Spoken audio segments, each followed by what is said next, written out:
Hello friends, இந்த வீடியோவில் என்ன பார்க்க போகிறோம்னாக்கா ஆஸ்திரேலியாவுக்கும் இந்தியாவுக்கும் இடையிலான மூன்றாவது டெஸ்ட் போட்டியில் இந்தியன் அணியில் யார் ஓப்பனிங்காக களமிறங்க போகுதுன்னு தான் இப்போதைக்கு மிகப்பெரிய ஒரு கேள்விக்குறியாகவே வந்து நின்று இருக்கு.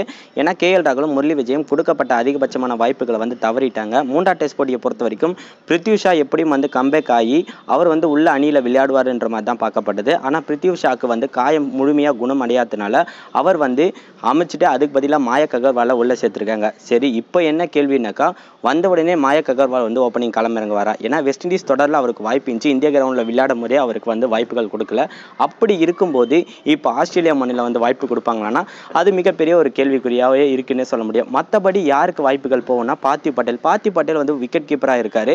அவரை விக்கெட் கீப்பராக வந்தாக்கா ரிஷப் பண்டை வந்து ஃபீல்டராக வந்து செட் பண்ணணும். இது வந்து அணிக்கு வந்து பின்னாடியே கொடுக்கலாம். இதனால வந்து கண்டிப்பாக ரோஹித் சர்மாவை விட வேற எந்த ஒரு வாய்ப்புமே இந்தியன் அணிக்கு இல்லை. ஏன்னாக்கா இந்த கேஎல் ராகுலும் முரளி விஜய் மூன்றாவது டெஸ்ட் போட்டியில் கொடுத்தாங்கன்னா அது இந்தியன் அணி மேலே மேலுமே கேள்வியை எழுப்பிடும்.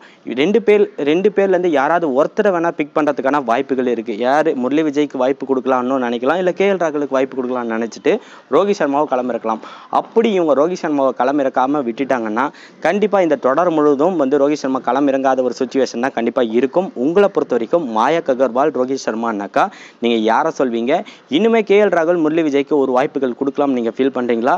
இல்லை யார் ஓப்பனிங் களமிறங்கினா நல்லா இருக்கும் நீங்கள் ஃபீல் பண்ணுறீங்க? மேக்ஸிமம் வாய்ப்பு வந்து இப்போதைக்கு ரோஹித் சர்மா கிட்ட தான் இருக்குன்றது தான் நாங்கள் ப்ரெடிக்ட் பண்ணுற மாதிரி இருக்குது. உங்களை பொறுத்த வரைக்கும் ரோஹித் சர்மா கூட யார் இறங்குவாங்கன்றதை கீழே இருக்க கமெண்ட் பாக்ஸில் கமெண்ட் பண்ணுங்கள்.